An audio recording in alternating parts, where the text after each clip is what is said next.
As we continue looking at the book, The Salvager, about the life of Tom Reed and his family, there's a small segment in there regarding the Blue Water Bridge. Before we had two Blue Water Bridges, there was only one. And yes, that is the Peerless Mint Company over on the right of this photograph. And of course, before that, there was no bridge, and it looked like this, and it was referred to as the Rapids. First bridge was built in 1938, but all the way back into the 1920s, people were starting to talk about a bridge and how badly they needed one. And in the book, it shows how important Tom Reed's opinion was. Let's look at an excerpt here. Tom had just returned home, and Anna had a message for him.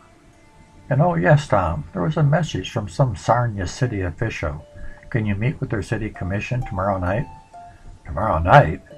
He said it was vital, Tom. He said they need you badly. He was just kidding you, grinned Tom. He had not told her that with agitation for a new Blue Water Bridge to span the St. Clair River from Port Huron to Sarnia, the Sarnia City Commission had asked him to present his appraisal of the national and international need for such a structure before the Ontario Parliament. His opinion, they had maintained, was vital toward the accomplishment of the project. Tom's business was very successful, so successful that he was being wooed by a much larger company. It was a company that wanted to consolidate several large salvaging companies into one. Tom sold all his properties to a real estate firm and paid off his brothers, sisters, and his brother's widow for their shares. At this time, he was being urged to join a powerful Canadian merger. The Simac lines was being formed. It was a consolidation of the Simac Tug Company of Montreal, the Port Arthur Tug Company, the Russell Tug Company of Toronto, and the Donnelly Wrecking Company of Kingston, and they were hoping to include the Reed Wrecking and Towing Company of Sarnia. The Reed family met, considered the proposition, and voted to merge. The Reed Company took a substantial block in the new company, and Tom's sizable salary for managing and salvaging generously augmented his income. It was shortly after this that the beautiful Reed home on Military Street was sold, and Tom moved his family to Toronto, where a new home was bought. The move made necessary because of increased contracts in Canada. Though Tom was still active on the lakes, his territory was enlarging. This was a blow from which Anna never recovered. She had loved her home and treasured it for the memories it held of family life. Though she did not complain and tried to appoint the new Canadian home on Rosedale Heights Drive in a manner that would please her husband, Toronto offered an impressive shopping district. Eden, Simpsons, Burke's, the finest in china and silver and linens and woolens. But Anna hungered for the old scene, and the friendly greetings and service of the haunts she loved, the leisurely pleasure of browsing in McTaggart's bookshop, selecting gifts in Patterson's jewelry store, responding to a call from Ballantyne's where her tastes were known, her wants anticipated, considering a choice of hats at the Para, where they had pleased her for so long. Of course, Tom kept his business in Sarnia because of the proximity to the Great Lakes, and he had to travel there often, and Anna was always ready to go with him. Tom said, "There's fireman blood in you somewhere. All I have to do is say the word, and in 5 minutes you're ready." Occupied as he was, Tom was never to know the loneliness she endured without complaint, her longing for her children and friends and familiar scenes, Michigan Spring, the beautiful St. Clair River. Tom was in Hancock, Michigan, which is in the Upper Peninsula, and he made a telephone call to the Sarnia office and was informed that they had not heard from the Reed tug Sarnia City, which had been sent up to assist the Lango boys, a little lumber steamer, and her 2 barges on Saginaw Bay. The situation looked serious. It was serious because, well, there was a tremendous snowstorm, several during that time period, and the ice was very thick, and it was closing in around the ships. It was very hard to get through, even for a tugboat, and especially for a ship towing 2 barges. The Lango boys and barges had taken a load of lumber from Garden City in Canada bound for Bay City. In below-zero weather, she tried to break the ice in Saginaw Bay while towing barges at the same time. She finally had to stop, and they had sent the Sarnia City to help her. The Lango boys had frozen in. The Sarnia City had damaged her hull in the ice, and one barge was leaking. Tom left at once for Bay City, where he found that the tug Sarnia City had drifted out 20 miles. A crewman had chanced to walk ashore to get food. Ice was 20 inches thick. They were forced to burn wood, all available stock, to keep warm and to keep steam up aboard ship. Tom ordered his car brought at once to Bay City. He drove out on the ice and found the boats all lying together, and they made plans for rescue. Coal was ordered to be hauled in trucks from Bay City, 75 tons at 5 tons a trip. I don't think I would want to have been one of the coal drivers. Tom Reed's Packard flew back and forth from the distressed ship to shore. The company lawyer from Cleveland, there to take dispositions, rode with Tom several times. Gray with apprehension, he viewed the car doors tied back with twine, so that in case of a crack in the ice or of unexpectedly encountering an air hole, the men could jump free. At last Tom devised a way to bring in the little fleet. With 36-inch motor ice saws loaded on a sleigh, they cut through the ice so that the floes would break more easily. They laid a course with the compass, and in this way achieved 2 miles a day toward shore. When the Sarnia City was halfway to shore, her stem broke in the heavy ice.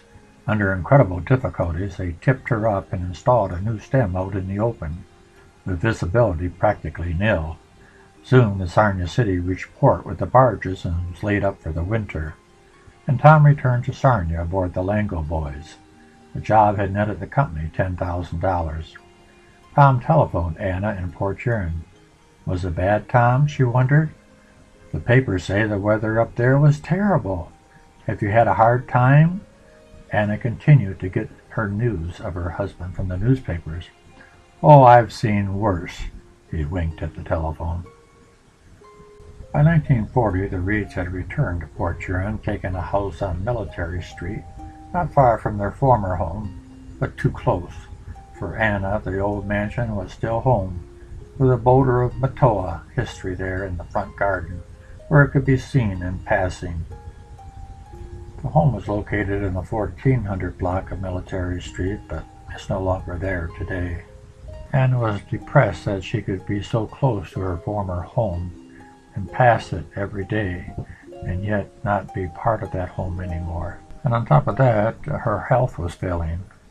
I found out that she had a heart condition. For this reason, Tom hesitated to go on any more salvaging trips. An opportunity came along for Tom to salvage a ship that people had been trying to salvage for 5 years, and no one had been able to bring it up yet. And this is how the conversation with Anna went down. He finally told her of the message from the government regarding the possible salvaging of the $100,000 passenger ship Hibu. What are you waiting for? She demanded. Then, characteristically, she brushed aside his arguments and concern for her. Nonsense. You mean to say you would reject such a thing? Why, Tom Reed, they've tried and tried to raise that boat. It's a famous wreck. Are you afraid you can't manage it? You know why I'm not going to bid, Anna, he fumed. I don't know any such thing. I won't have you using me as an excuse to dodge a hard job. His gaze was intent, proud, and he laughed with her. It means a long pull, Anna. Months, maybe more. A long time away from home. It's our way of life, Tom. I want you to go. I want you to carry on. The Hibu is a menace to navigation where she lies. This is your part of the war effort. He had chafed at the restraint of circumstance, reluctant to leave her, yet impatient to do his part. Anna always solved things. Anna made the way straight. In July of 1936, the Hibu had been running as a ferry in Canada between Tobermory and South Bay mouth, finishing that service November 16th. On Tuesday the 17th, she was put in temporary service, making some special freight trips. On Saturday, November 21st, which was to have marked her last trip of the season, the tragedy occurred. The morning was dark and grim, typical of late November mornings in that northern country. There was no storm, no waves. Cold lay in the deadly stillness over land and water. The Hibu had mysteriously listed and sunk in a matter of minutes. According to a crew member who managed to get ashore, she took a list to starboard and then went down. She never came back once she started to list. 7 people perished that morning, including 1 woman. 6 years passed from the time of sinking until Tom Reed took hold, years in which other salvagers tried and failed. With expert divers and using barges and pontoons, he struggled through weeks of trial and defeat. There was great excitement in the city of Owen Sound when on October the 2nd the Hibu was brought to the surface. Numerous boats circled about to watch the sight no one had ever expected to witness. The steel pilot house was intact, though the windows were broken. Steering wheel and signal telegraph, searchlight, and other equipment were discernible. The upper deck was a mass of wreckage, a piano sagging in the midst of it, and the unmistakable evidence that the whole framework had collapsed under pressure of water. The Hibu's hull was in good condition, and her diesel engines could be put into use again, since the water in which they had been immersed was fresh. The ship was eventually purchased outright by Sinmac, the company that Tom Reed was now affiliated with. And during the summer of 1943, the Hibu was sold to the Pan American Steamship Corporation of Panama. On that October day, when the Hibu, supported between barges, was refloated and brought to the elevator dock at the city of Owen Sound, Tom Reed stepped off to be greeted by a cheering, excited throng. He had completed more than a half a century at the work he loved. To him, though now 72 years old, the accolade, rather than carrying a note of finality, was one of timeless confidence. The Owen Sound Daily Sun-Times gave notable tribute to Captain Tom Reed. So much public interest has been shown in raising the motorship Hibu, it seems timely that something should be said about the man at the helm during the operations necessary to bring the craft back to service. Whereupon they launched into a eulogy of Tom Reed that spilled through from the front page to the back under wide headlines. But Tom's true payment lay in his reception at home. No one had known that as he worked with his men to free the Hibu, he was meeting the bitterest crisis of his life with the imminent loss of his beloved Anna. When he returned, on the coverlet beside her lay the clippings from the Owen Sound Daily. She raised a weak hand to greet him, smiled. "Not bad, Captain Reed. Not bad at all." "It took me long enough," voice husky. He dropped to his knee beside her. Pretense between them was no longer possible. The heart's weariness and terror and suspense could not hide indefinitely behind the gallant smile, the idle word.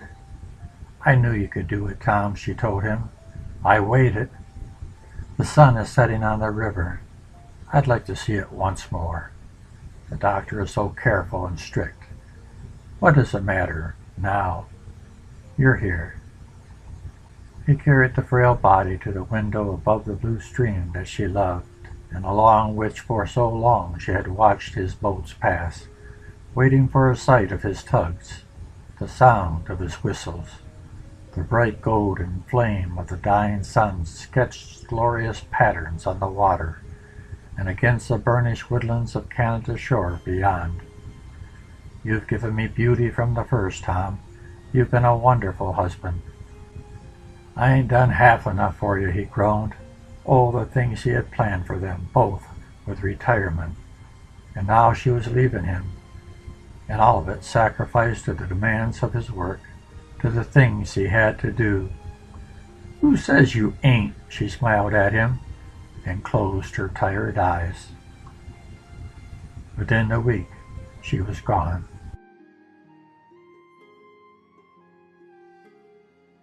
I should be able to conclude this wonderful book about the Reed family in our next video, so join me then as we conclude the amazing life of Tom Reed.